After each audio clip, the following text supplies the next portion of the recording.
받아들이지 아니한 사람도 있었습니다. 똑같은 예수님이고 똑같은 메시지인데 어떤 사람은 예수님의 말씀을 듣고 그 말씀에 회개하고 주님 앞에 나온 사람들이 있는가 하면 똑같은 말씀을 듣고도 전혀 마음속에 변화가 없고 오히려 예수님을 죽이려고 달려든 사람들이 있었다고 하는 사실은 아주 놀라운 일이라고 말할 수가 있습니다. 오늘 예수님께서는 갈릴리로 가시면서 이렇게 말씀해 주셨습니다.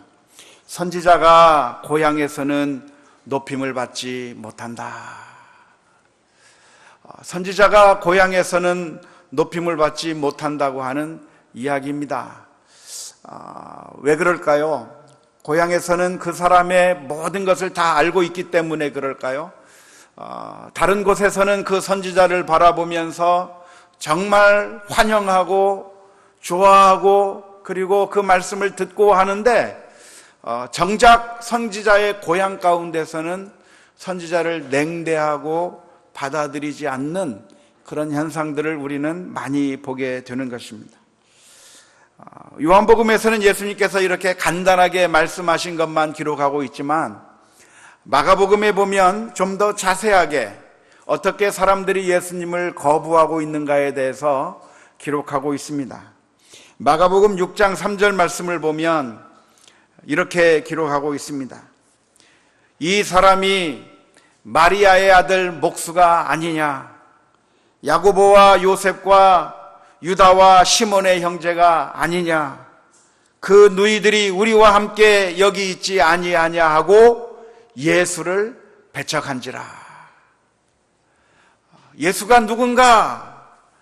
자기들이 잘 알고 있는 옆집 마리아의 아들이다 이겁니다.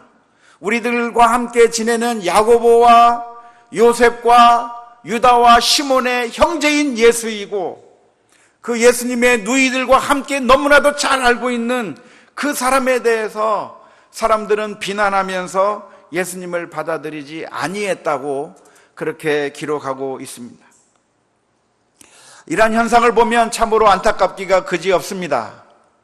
왜냐하면 정치인들이라고 하면 고향에서 환영을 받기 때문에 그렇습니다. 정치인들은 오히려 고향에서 환영을 받고 그래서 자기 고향 사람들이기 때문에 그래서 지지하는 경우를 우리는 많이 보게 됩니다. 우리나라 정치에 있어서도 자기 고향 사람들이라고 한다면 팔이 안으로 굽는다고 그래서 표를 늘 같은 지역 사람들에게 표를 던지게 되어 있습니다. 정치라고 하는 것이 무엇입니까? 늘 실망스러운 것이 정치가 아닌가 싶습니다. 자기가 지지해서 찍어놓고 얼마 가지 않아 해서 늘 실망을 표하고 그리고 속았다고 말하고 안타깝다고 말하게 되는 것이 그것이 바로 정치라고 할 수밖에 없는데 그럼에도 불구하고 사람들은 자기 동네 사람들을 자기 고향 사람들을 향해서 지지하고 그리고 환영하는 모습을 우리가 얼마나 많이 보게 되는데 그런데 이상하게도 진리의 말씀을 전하는 바로 그 예수님을 바라보면서 오히려 고향 사람들이 배척을 하고 고향 사람들이 받아들이지 않고 있다고 하는 그 사실은 너무나도 안타깝고 측은하기가 그지없습니다. 예수님의 고향 사람들이라고 한다면 사실 다른 지역 사람들보다 얼마나 더 큰 특권과 혜택을 받은 사람이라고 말할 수가 있겠습니까? 저 멀리 떨어져 있는 사람들은 예수님을 만나기가 어려울 것이고 그래서 그만큼 예수님의 말씀을 듣는 것도 어려울 것이고 예수님을 만날 기회도 그만큼 적었을 것입니다. 하지만 예수님의 고향 사람들은 어떤 사람들입니까? 예수님을 만날 수 있는 기회가 더 많이 있었고 예수님의 말씀을 들을 수 있는 기회가 더 많이 있었고 예수님의 기적을 목격할 수 있는 기회가 훨씬 더 많이 있었음에도 불구하고 그리고 그들에게 어떤 질문이 생기면 예수님에게 바로 찾아가서 예수님과 더불어 대화할 수 있고 예수님에게 그 의견을 물어볼 수 있고 예수님으로부터 배울 수 있는 그런 놀라운 특권을 가졌던 사람들이 예수님의 고향 사람들이라고 말할 수 있을 텐데 놀라운 것은 이러한 특권을 가지고 있었던 바로 그 사람들이 예수님을 오히려 더 배척하고 받아들이지 않았다고 하는 것은 너무나도 안타까운 것이라고 말할 수 있습니다. 예수님을 만날 수 있는 기회가 주어진 사람들이 그렇게 많은 사람들이 아닙니다. 오직 소수의 사람들만 예수님을 만날 수가 있었습니다. 하지만 그 소수의 사람들이 예수님을 바라보면서도 예수님의 진가를 알아보지 못하고 예수님을 만났으면서도 예수님의 말씀을 들으려고 하지 아니하고 그리고 그 예수님을 통해서 변화되려고 하지 않았다고 하는 그 사실들을 볼 때 너무나도 안타까운 것입니다. 예수님을 바라보면서 예수님을 믿고 의지하고 영접한다면 그것이 얼마나 큰 축복입니까? 예수님께서는 이렇게 말씀해 주셨습니다. 누가복음 10장 23절부터 24절 말씀을 보면 이렇게 기록합니다. 제자들을 돌아보시며 조용히 이르시되 너희가 보는 것을 보는 눈은 복이 있도다. 많은 선지자와 임금이 너희 보는 것을 보고자 하였으되 보지 못하였으며 너희가 듣는 바를 듣고자 하였으되 듣지 못하였느니라. 예수님께서 지금 예수님의 말씀을 듣고 있는 그 사람들이 얼마나 복된 사람인가를 설명하시기 위해서 이런 말씀을 하고 있는 겁니다. 이 시대 사람들보다 훨씬 이전에 살았던 선지자들, 이 예수님의 당시에 살았던 사람들보다도 훨씬 전에 살았던 왕들, 그 사람들은 메시아가 언제 오나 기대하고 간절히 기대했지만은 예수님을 직접 만날 수 있는 기회가 그들에게 주어지지 않았습니다. 많은 선지자들이 메시아가 올 것을 기대하면서 학수고대하면서 기다리고 또 기다렸지만 그들은 메시아를 만나지 못했습니다. 아직 때가 안 되어서 메시아가 이 세상에 오지 아니했던 것입니다.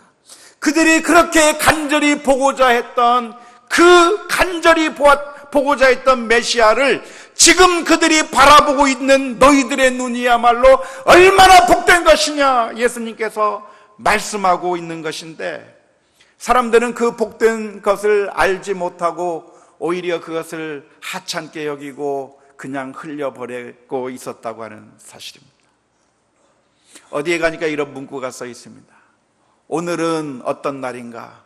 오늘은 바로 어제 죽어갔던 사람들이 간절히 바라면서 얻고자 했던 그 살고자 했던 바로 그 날이 오늘이다. 그렇게 써놓은 문구를 본 적이 있습니다. 하지만 오늘을 우리가 살아가는 우리들이 오늘을 얼마나 하찮게 여깁니까? 별거 아닌 것처럼 하루를 그냥 흘려보내는 것이 우리들의 모습인데 사실 예수님도 역시 마찬가지입니다. 예수님이야말로 어떤 분이십니까? 그 옛날 수많은 사람들이 고통 가운데서도 메시아를 기대하면서 언제 메시아가 와서 우리를 구원해 줄 것인가 기대하면서 그렇게 간절히 고대하면서도 만나지 못하고 죽음 가운데서 쓰러질 수밖에 없었는데 지금 예수님과 동시대 사람들은 예수님을 만나기도 하고 예수님과 대화할 수도 있고 예수님의 기적을 바라보면서 예수님을 받아들이지 않았다고 하는 것은 얼마나 슬픈 일인지 모르겠습니다. 위클리프 선교회에서 통계를 낸 것에 의하면 아직도 3억 8천 명의 사람들이 자신들의 언어로 성경책을 가지고 있지 못하다고 합니다. 그래서 위클리프 선교회에서는 2025년까지 모든 부족의 언어로 성경을 번역하는 것을 목표로 해서 열심히 각 부족의 언어로 성경을 번역하는 일을 열심히 매진하고 있습니다. 그런데 아직 그것이 완성되지 않아서 지금 이 순간에도 아직도 성경책이 자신들의 언어로 기록되어 있지 않아서 자신들의 언어로 성경을 읽을 수 없는 사람들이 그러한 기회조차 박탈당한 사람들이 몇 명이냐 하면 3억 8천 명의 사람들이 아직도 그렇다는 거예요.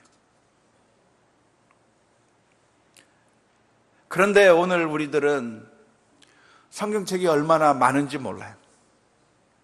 쉽게 성경을 구할 수 있고, 더군다나 우리나라는 얼마나 축복받은 나라인지 성경 번역이 하나만 번역이 나와 있는 것이 아니고 여러 가지 종류의 번역들, 다양한 번역들이 나와 있어서 이 성경을 읽다가 잘 모르겠으면 다른 성경을 읽어볼 수 있는, 얼마나 하나님의 말씀을 접하기가 얼마나 쉬운지 모릅니다. 텔레비전에서 하나님의 말씀을 전하는 설교자들이 24시간 나와 있고, 우리가 조금만 눈을 들면 하나님의 말씀을 배울 수 있고 하나님의 말씀을 들을 수 있고, 그런데 오늘 우리들에게 그런 놀라운 기회가 주어져 있음에도 불구하고 우리가 예수 그리스도를 마음속에 받아들이지도 않는다고 한다면, 아니 우리가 그 말씀을 들으면서 하나님 앞에 회개하며 나아가지 않는다고 한다면 그것이 얼마나 안타까운 일인지 모르겠다 하는 것입니다. 오늘 예수님과 같은 고향의 사람들은 그런 놀라운 특권과 복의 기회를 가지고 있으면서도 그 가운데 많은 사람들이 예수님을 받아들이지 아니했던 것입니다.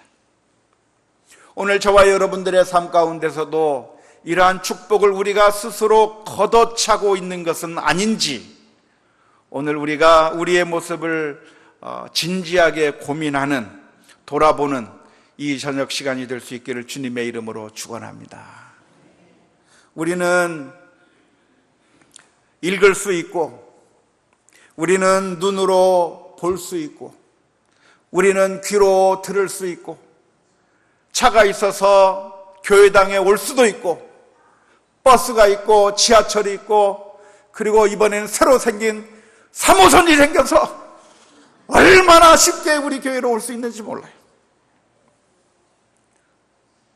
멋진 야경을 구경하면서 교회로 올 수 있는 그런 기회들이 있는데, 그런데 그런 놀라운 기회들이 우리들에게 주어져 있음에도 불구하고 하나님의 말씀을 사랑하는 일을 게을리하고, 주님 앞에 나와 기도하는 것을 게을리하고, 우리가 주를 위하여 찬송하고 서로 섬기고 봉사하고 하나님의 말씀대로 우리 자신의 모습을 돌아보고 하는 그런 은혜의 기회들이 우리들에게 널려 있음에도 불구하고 우리들이 그 모든 것들을 그냥 흘려보내고 있다고 한다면, 오늘 이 저녁 시간에 하나님 앞에 엎드려 기도하면서 하나님, 우리들의 마음을 바꾸어 주시고 은혜 받을 만한 때에 은혜 받게 하여 주옵소서. 기도하며 나아가는 우리 모두가 다 될 수 있기를 주님의 이름으로 축원합니다. 말씀이 우리들에게 들려질 때 그것이 그냥 들려지는 소리가 아니라, 다른 사람들에게 주는 그 메시지가 아니라 바로 나를 향해서 들려주시는 주님의 말씀으로 내가 듣게 하여 주시고, 그래서 내가 하나님 앞에 엎드릴 수 있게 해달라고 하나님께서 나의 마음속에 영적인 민감함을 허락하여 주셔서 정말로 주님 앞에 엎드려 나아갈 수 있는 자들이 되게 해달라고 기도하며 나아가는 이 저녁 시간이 될 수 있기를 주님의 이름으로 축원합니다. 오늘 본문에 보면 예수님을 영접한 갈릴리 사람들도 있었다고 하는 사실을 알게 됩니다. 모든 사람들이 거부하고 예수님을 따르지 않은 것이 아니라 그 가운데서 어떤 사람들은 예수님을 바라보고 예수님의 기적을 보고, 그리고 그래서 예수님을 영접하였다고 오늘 본문의 말씀 가운데 기록하고 있습니다. 이들은 예루살렘에 가서 예수님께서 기적을 행하는 것을 보았고 예수님의 말씀을 들었고, 그래서 그 경험을 통해서 예수님이 누구신가에 대해서 체험한 사람들이었습니다. 그리고 이 사람들은 그러한 경험을 하게 되었을 때 예수님을 믿기 시작한 사람들이 갈릴리 사람들 가운데서도 있었다고 오늘 본문의 말씀 가운데 기록하고 있습니다. 예수님을 영접한 결과가 무엇입니까? 요한복음 1장 12절 말씀, 영접하는 자 곧 그 이름을 믿는 자에게는 하나님의 자녀가 되는 권세를 주셨으니, 예수님을 믿으면 하나님의 자녀가 되는 권세가 주어지는 것이라고 말씀하고 있는 것입니다. 만일 영접하지 않는 사람들은 어떻게 됩니까? 영접하지 않는 사람들에 대한 운명은 요한복음 3장 18절의 말씀 가운데 기록하고 있습니다. 그를 믿는 자는 심판을 받지 아니하는 것이요 믿지 아니하는 자는 하나님의 독생자의 이름을 믿지 아니함으로 벌써 심판을 받은 것이니라. 예수님이 계심에도 불구하고, 그리고 예수님의 역사를 똑같이 바라보았고, 예수님의 말씀을 똑같이 들었음에도 불구하고, 어떤 사람은 그 예수님의 말씀을 듣고 예수님을 영접하여 하나님의 자녀가 되는 놀라운 특권을 얻은 사람들이 있는가 하면, 어떤 사람들은 예수님의 그 말씀을 거부하면서 그래서 결국 심판을 받을 수밖에 없었던 것을 보게 되는 것입니다. 오늘 우리도 역시 마찬가지입니다. 오늘 우리는 하나님 앞에 예배하러 나왔는데, 오늘 우리가 하나님 앞에 예배하며 나온 이 시간에 우리가 은혜 받는 시간 될 수 있기를 주님의 이름으로 축원합니다. 성경 말씀을 읽을 때 그 말씀이 생생하게 살아 움직여서 우리의 심령을 움직이는 역사가 있을 수 있기를 주님의 이름으로 축원합니다. 왜 그렇습니까? 은혜 받지 못하면, 우리가 주님의 말씀 가운데 내가 회개하며 나아가지 아니하면 그것처럼 불행한 것이 없는 거예요. 그 옛날 예수님이 계심에도 불구하고 믿는 자에게는 영생이 주어지고 믿는 자에게는 하나님의 자녀가 되는 권세가 주어진 반면에, 예수님이 계심에도 불구하고 거부한 자들에게는 하나님의 심판이 주어졌다고 하는 사실과 마찬가지로, 오늘 우리가 하나님의 말씀 앞에 나아가서 은혜의 자리로 나가서 은혜 받지 못하고 있다고 한다면 그것처럼 억울한 일이 없는 거예요. 그것처럼 우리들에게 손해가 없는 거예요. 왜 우리가 은혜를 받지 못합니까? 우리는 늘 다른 것들에 대해서 핑계를 삼습니다.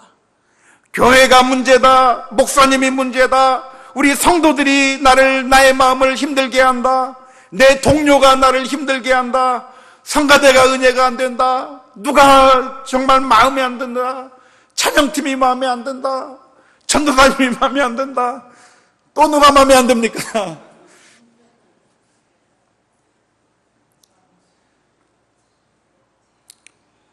마치 남편을 5명이나 갈아치운 사마리아 여인처럼, 이 남편 하고 살면 행복할까 갈아치우고, 또 실패하고 살아가면서 이제 저 남자는 나를 행복하게 해줄까 갈아치웠는데, 또 갈아치우고 또 갈아치우고 또 갈아치우기를 5번씩 갈아치웠는데, 문제가 누구에게 있었습니까? 자기 자신에게.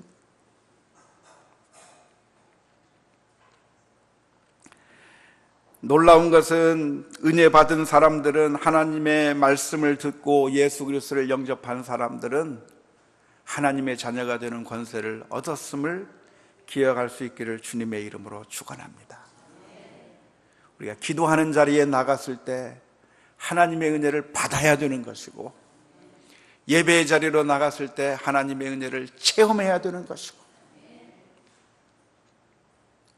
만일 그게 없으면 그냥 없나 보구나, 그냥 신앙생활 이렇게 재미없이 해도 괜찮은가 보구나, 그냥 내가 별로 안 좋은 교회 다니까 이런가 보지 하면서 그냥 지나갈 게 아니고, 하나님 앞에 엎드려서 우리가 기도하며 나아가야 돼요. 하나님, 제발 제 마음을 바꾸어 주세요. 하나님께서 내 마음을 변화시켜 주세요. 정말 예수 그리스도가 내 앞에 있음에도 불구하고 거부하고, 그리고 예수님을 못 박았던 그런 사람들의 모습과 같이 되지 말고, 하나님의 은혜를 사모하며 나아갈 때 주의 은혜가 내 마음을 완전히 녹여주셔서 하나님께서 내 심령을 변화시켜 주셔서 은혜 받게 해달라고 간절히 사모하면서 주님 앞에 엎드리며 나아가는 우리 모두가 되어야 될 줄로 믿습니다.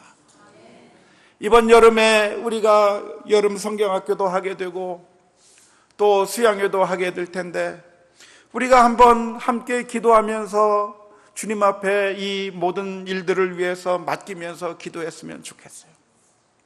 하나님, 이번 여름 성경학교가 시작이 되는데, 이번 수양회가 시작되게 되는데 하나님께서 우리 자녀들의 마음을 만져주시고 하나님께서 우리 자녀들의 생각을 바꾸어 주셨어. 그들이 예수 그리스도를 바라보게 하시고 만나게 하시고 변화되게 해주세요. 그냥 똑같은 것을 보면서도 마음이 딱딱하게 굳어져 버려서, 그래서 그들의 마음이 완악해진 상태에서 그냥 이 세상 가운데서 심판받아 사는 삶처럼 그렇게 사는 우리 자녀들이 되지 말게 해주시고, 하나님께서 우리 자녀들의 마음을 변화시켜 주셔서 정말로 그 메시지 하나하나를 들을 때 그들이 예수 그리스도를 영접하는 그런 놀라운 은혜가 있게 해주시고, 그들의 세계관이 바뀌게 되는 역사가 있게 해주시고, 그들의 삶의 방향이 바뀌는 놀라운 은혜의 역사가 있게 해달라고 하나님 앞에 기도하며 맡기는 이 저녁 시간이 될 수 있기를 주님의 이름으로 축원합니다. 우리 선생님들을 위해서도 기도할 때 하나님, 우리 선생님들의 마음을 하나님께서 바꾸어 주셔서 그들의 마음 가운데 주님의 성령께서 역사해 주셔서 이 모든 것들을 준비하며 나갈 때 그냥 내년 있는 것이다 하면서 대수롭지 않게 생각하고 지나갈 것이 아니라 모든 것 하나 준비하는 과정 가운데서 하나님을 만나고 하나하나 준비하는 과정 가운데 예수 그리스도의 은혜를 체험하고 우리 자녀들을 만나는 가운데 그 가운데서 놀라운 역사가 넘쳐나게 해달라고 하나님 앞에 기도하는 가운데 힘들고 어려운 상황 가운데서 이번 여름 성경학교와 수양회가 진행이 될 것 같습니다.